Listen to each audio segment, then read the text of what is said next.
देखिए, ये वीडियो बहुत अजीब कहानी बयान करता है कि 2 छोटे भाई मिलकर 2 छोटी बहनों को बेवकूफ़ बना रहे हैं प्रॉपर्टी के मामले में। देखिए, अब मैं उन चारों छोटों का बड़ा भाई हूँ और ये दोनों छोटे भाइयों ने क्या किया है कि प्रॉपर्टी के जो पेपर है वो आपस में चोरी किया। कैसे किया, किस तरह किया, वो भी एक अलग कहानी है। लेकिन यहाँ पर उन दोनों ने चोरी किया। चोरी करने के बाद देखिए, लफ्ज़ चोरी मैं इसलिए इस्तेमाल कर रहा हूँ क्योंकि पेपर का हकदार मैं भी हूँ और मैं बड़ा हूँ तो पेपर मेरे पास होना चाहिए। लेकिन ये दोनों ने चोरी किया और आपस में बांट लिया पेपर। पेपर बांट लिया, प्रॉपर्टी बांट नहीं ली। तो ये मामला 3 साल पहले जहाँ पर वालिदैन का वफ़ात हो रहा था, वहाँ पर ये पेपर चोरी करने की साजिशें रच रहे थे। बहुत कॉमेडी बात है। तो मैं ये बात पहले नहीं बताया क्योंकि वालिदैन का इंतकाल हुआ था। फ़ौरन उसी बात अगर मैं बयान करता तो लोग कहते कि देखिए किस तरह बड़ा भाई जो है पेपरों के पीछे पड़ा हुआ है। तो लेकिन मैंने छोड़ दिया इनको और ये पेपर लेकर क्या करते रहे आप हैरान होंगे। ये पेपर लेके दोनों मार्केट में घूमते रहे और उस पेपर को बेचने की कोशिश की। भाई ये प्रॉपर्टी आप बेच दो मतलब ख़रीद लो। देखिए ये दोनों भाई इतने मतलब अजीब और गरीब, मतलब मैं दोनों का नाम इसलिए ले रहा हूँ, दोनों शामिल नहीं है।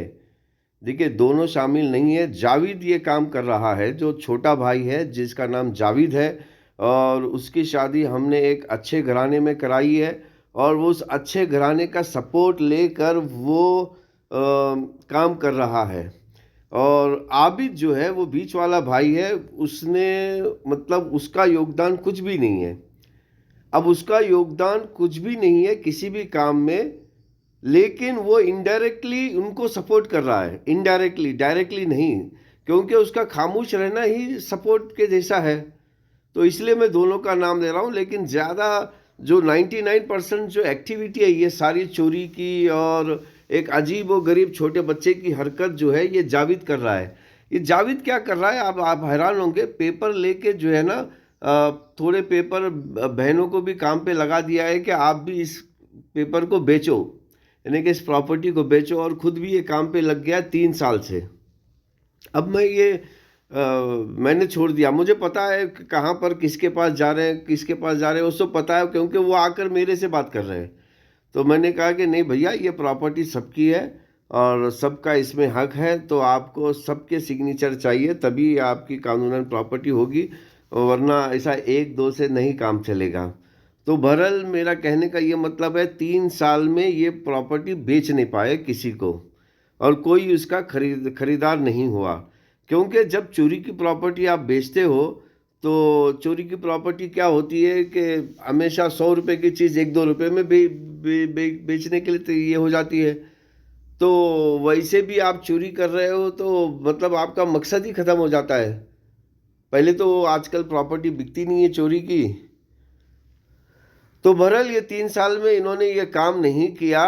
और या तो मैं ये कहना चाह रहा हूँ कि यहाँ पर जो मैंने कि बेवजह जो मारे जा रहे हैं वो है छोटी बहनें। देखिए, मैं यहाँ पर आपको एक सोसाइटी की बात बताना चाहता हूँ कि जितना जल्दी बंटवारा होगा उतना जल्दी आप मालिक बनोगे और जितना देर से बंटवारा होगा उतना ही आप बड़े भाई को फ़ायदा पहुँचाओगे। अब उसकी मिसाल समझाने के लिए मैं एक बात बताता हूँ। देखिए 3 साल पहले लोगों को नहीं पता था कि मैं बड़ा भाई हूँ, तो मेरी वैल्यू उतनी नहीं थी बातचीत में। लेकिन आज 3 साल के बाद लोगों को पता चल गया कि भाई ये चोरों का बड़ा भाई तो ये है। तो अब लोग जो है उनको छोड़कर मेरे पास आ रहे हैं। तो इसी तरह आप जितना देरी करोगे उतनी वैल्यू आप मेरी बढ़ा रहे हो, अपनी वैल्यू घटा रहे हो। और जितना जल्दी आप ओनर बनोगे उतना वक्त आप अपना बचा रहे हो। जब तक आप ओनर नहीं बनोगे तब तक आप इनडायरेक्टली मेरे मैनेजर ही रहोगे। वो इनकम्प्लीट पेपर लेकर आप कुछ नहीं कर सकते। तो मेरे प्यारे भाइयों और बहनों, जो दो बहनें जो छोटे भाई के हाथ में बेवकूफ़ भी बन रही है, उन्हें भी समझा रहा हूँ कि भैया जितना जल्दी बंटवारे करेंगे उतना जल्दी आपका फ़ायदा होगा, आप मालिक बनेंगे। आप इस तरह बीच में आके छोटे भाई जावेद के सपोर्ट में लड़ते रहेंगे तो उसका कोई फायदा नहीं है, उसका कोई मतलब आपको बेनिफिट नहीं है। उल्टा आप उस जगह पर मेरी वैल्यू बढ़ा रहे हो।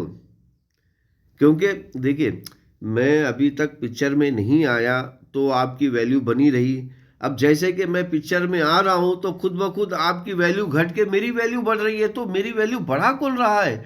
मेरी वैल्यू आप लोग ही बढ़ा रहे हैं।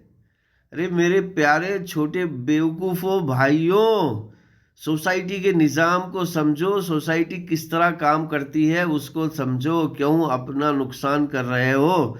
मैं ये कह रहा हूँ कि आप जितना जल्दी ओनर बनोगे उतना जल्दी आप अपनी ज़िंदगी जियोगे।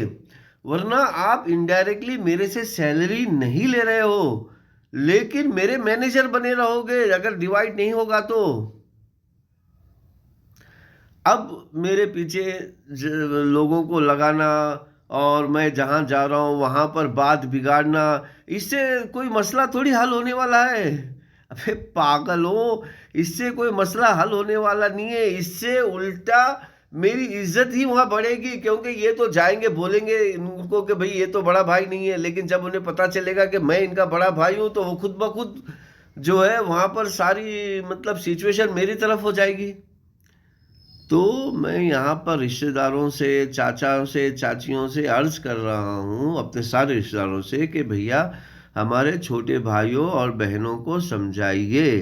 देखिए, मैं किसी वकील के पास जाऊँ, हजारों वकील पड़े हैं जो 30% लेकर काम करने के लिए तैयार हैं, क्योंकि मैं उनकी फीस नहीं दे सकता। तो मैं वो 30% को बचाना चाहता हूँ। मैं इसलिए नहीं जा रहा हूँ। मतलब आप लोग क्या कहाँ पर गंजोटी गंजोटी पी पी गांजा पी पी कर गांजे की तरह सोच रहे हो। अरे आपने गांजा पिया है, मैंने नहीं। अपनी दुनिया में मस्त हो। तो अब मैं किसी के पास जाऊंगा, अगर मैं किसी के पास जाऊंगा तो उसको 30% खुद ब खुद मिलेगा, लेकिन 30% मिलेगा तो 30% बचाने के चक्कर में मैं डिले कर रहा हूँ। और दूसरा कोई मकसद नहीं है कि भाई क्यों उसे उसको जो है 30% दिया जाए।